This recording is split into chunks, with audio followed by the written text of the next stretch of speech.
Good evening and thank you for joining Kenya Television Service. Welcome to this week's episode of Straight Talk, and today we are joined by a very influential man in the society from a different country in the world, Mr. Elliot Berry. Welcome to KTS. Thank you. We're going to talk about the Noah Initiative, an initiative that you started not too long ago but has made a great impact to the boy child of Kenya. But before we move on to the Noah Initiative, let us start by trying to understand who Mr. Elliot Berry is. It's an interesting question. So as you said my name, I'm 27 years old. Yeah. I don't know if I look older or younger than that. any of the above is fine. So I first came to Kenya in 2009. I was visiting a certain children's home. I just finished school, didn't really know what I was going to do in life or what my purpose was.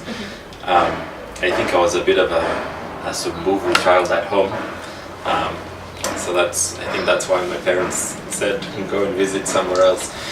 So I came, I was visiting that children's home for 3 months, and then within the first 2 weeks I had given my life to Christ and decided that I wanted to call Kenya home and that I wanted to come and work with the boy child like you said. So I said, what can I offer now? Not much. So I said, let me go home. I gave myself 2 years to raise funds and qualify as a counselor. That's what I did. So 23 months later is when I moved to Kenya at the very young age of, I think, 21. And then I worked with that children's home again for a number of years before I started the Noah Initiative. And then we started the Noah Initiative almost 4 years ago now. But before we move to the Noah Initiative, why did you have to decide, I'm going to work with the boy child and not the girl child really? I think there's two reasons. One would be calling, and one would be it kind of made logical sense. So logical sense, I think it's so necessary to work with the girl child. People often think when we say work with the boy child, that means because we favor them more, but it's not that. It's because worldwide, and Kenya included, a lot of people are focusing on the girl child for very necessary reasons. But then what happens is we forget the boy child. So we're mentoring the girl child, we're educating the girl child, we're empowering her, but then who will be the girl child's husband? Who will be the girl child's father, employee, employer? So we also have to work with the boy child, we can't leave them behind. And then calling, I just think everybody has a purpose. That's kind of what we do with our boys, and I think that it was just my purpose and my destiny to be doing what we're doing now. So it made sense to work with the boy child, but also I feel that it made sense for me to work with the boy child. Having talked about the Noah Initiative, which is 4 years old now, you said, maybe you can let us understand what the Noah Initiative is all about. Okay. Yeah. So basically, as the Noah Initiative, as we've already grasped, we look at the boy child, and we work with the boy child on 3 specific areas. That's through education, mentorship, and discipleship. It's very important to work on the 3, not just one of them. A lot of programs might work on just discipleship, just education, things like that. So we work on education because, education is the key. If you want to get a good job, if you want to provide for your family, education is a big part of that. That's why we focus on that. Mentorship, certificates, okay, they'll get you a good job and maybe a good pay packet, but education won't always provide you with the life skills that you really need to succeed in life. Life is more than money and work and things like that. So that's why we kind of mentor them, work with them just to be good, responsible people. It's, there are people the world over that maybe have a degree and a doctorate, but they might not be actually just a nice, good, responsible person.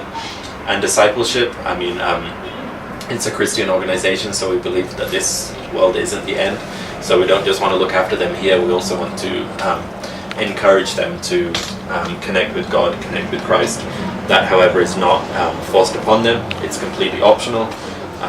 It is a Christian program in one sense, but it's not a Christian program as in you don't have to be a Christian to benefit.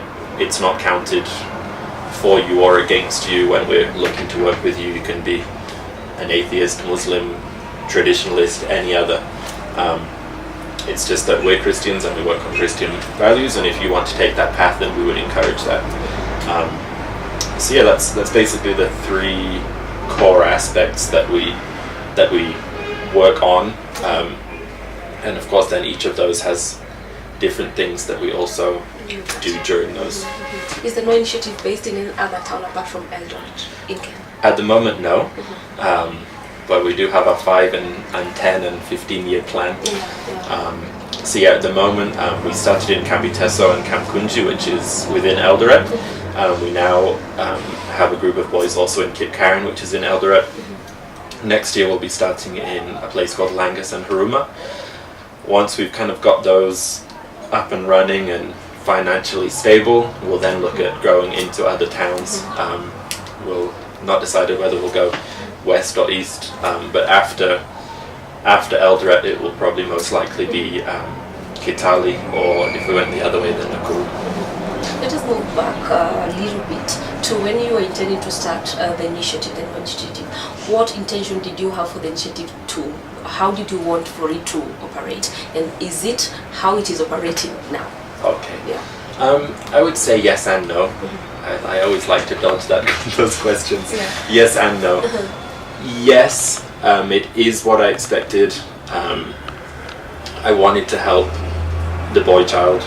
I wanted to create sons and men that Kenya can be proud of, that Eldoret can be proud of, that their families can be proud of, and that's definitely what we're doing.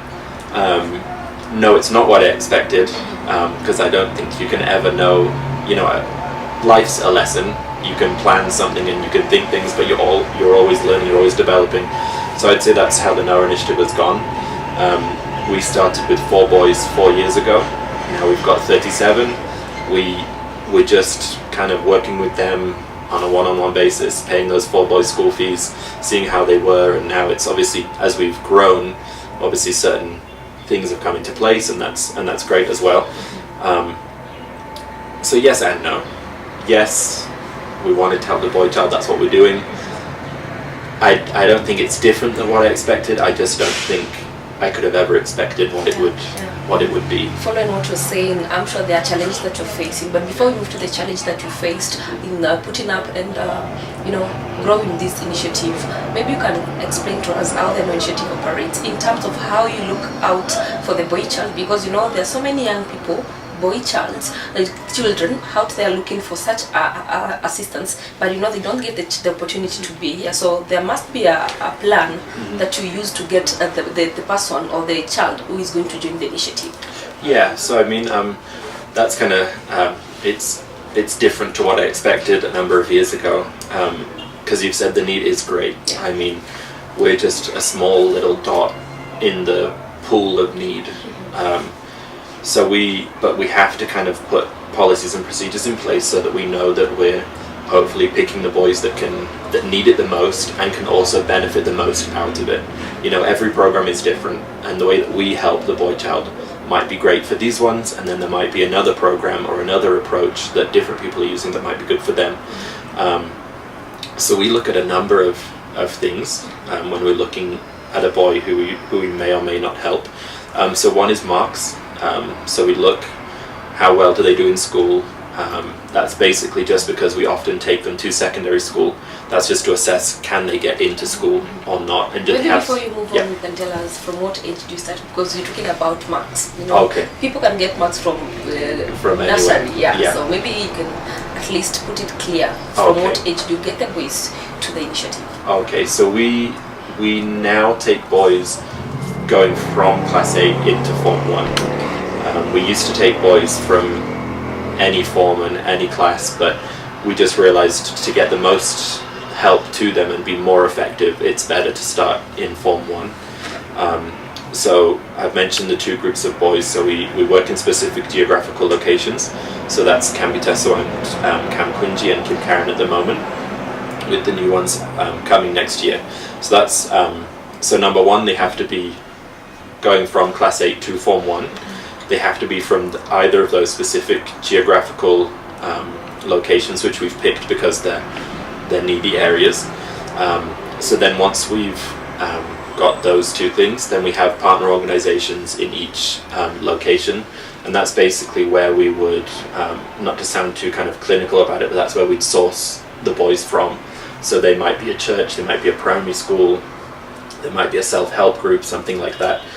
So we basically advertise and we say we are looking for boys that need this kind of help. If you have a child or a relative or a neighbor or a friend that suits this, then you can bring them, and then we basically interview them. So we look at, like I said, a number of different things. So one is marks. So did they pass second primary school? Can we take them to secondary school?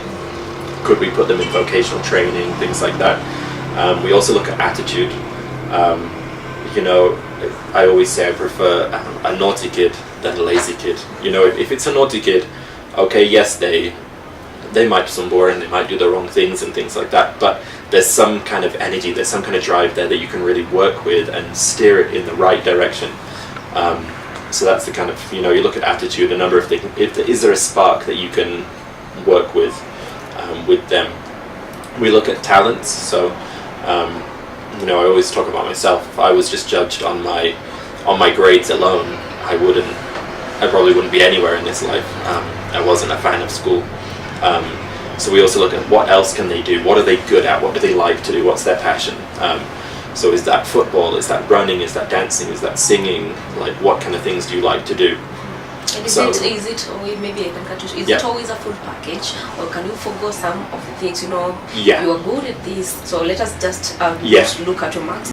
So basically, I mean, if you get the full package, great, but let's be honest, none of us are perfect, nobody's the full package. I'm not the full package, so how could I expect somebody else to be? So you're basically just looking for something that you can work with, something that they've got in them, which everybody does have something in them, that you can work with, that you can mentor, that you can develop, so that they can become somebody that they're not right now, but it's in there somewhere.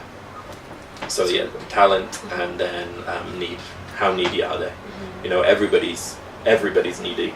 Even myself or yourself, there's something that you need that you can't get for yourself right now, but there's various levels of that. So how needy are they? Can they do it by themselves, or do they need our support? Because it's very damaging for us to help people that don't necessarily need the help as well. There's a book called When Helping Hurts. So maybe you can tell us how the No Initiative in terms of management works. Who are you working with? Who am I working with? You know, we're a community-based organization. So there's staff, and then there's the boys, and then there's board members. But we try to be a very inclusive organization. It's the same reason that we don't take the children away from the community, is because we want the community to help us. We want to help the community. We want the community to help themselves. So in case of management, so I'm the country coordinator. Above me there's a board, which is predominantly made up of Kenyans, mostly from Eldoret, and then I do a number of kind of things within the organization, basically general oversight, but also working with the Kambiteso and Kamkunji group of boys. And then there's the guy that I say makes me look like I know what I'm doing, who's called Richard. So he's technically he's finance and admin, but he does a lot more than that. He also works with the boys. He's a great role model for them. He's got a very inspirational testimony. So he also works with the boys. There's my wife, Meti, so she's the Director of Community Services. So she basically deals with partner organizations and parents and things like that, so that we're not just helping the child, we're helping the whole community to understand the child. There's also another art coordinator who looks after the Kip Karen boys, and then we have got, I would say, hundreds of volunteers. That is everybody that we come into contact every day, that we can spread the message of what we do, that they can then take to their community. One of the things that I personally find hard would be another lesson that we teach them, is that a good father provides. So we say that a good father provides all that he is, as well as all that he has. So all that he is basically just being the best that you can be for them, which I think, if we were being honest, everybody would struggle with that. Doesn't matter what kind of background you're doing, you know, to to be the best that you can be for somebody else. That's a hard thing that I struggle with, and I'm sure other Bearing in people mind they're do. coming from families that their fathers are not functioning, Yeah, most of them. Such a Hard challenge to there. fight. Such a challenge, bearing in mind that you're not getting any type of support locally, that's in Kenya or in Eldoret, financial support. Maybe we'll talk about that not now. We'll take a Okay. short commercial break. We'll return shortly.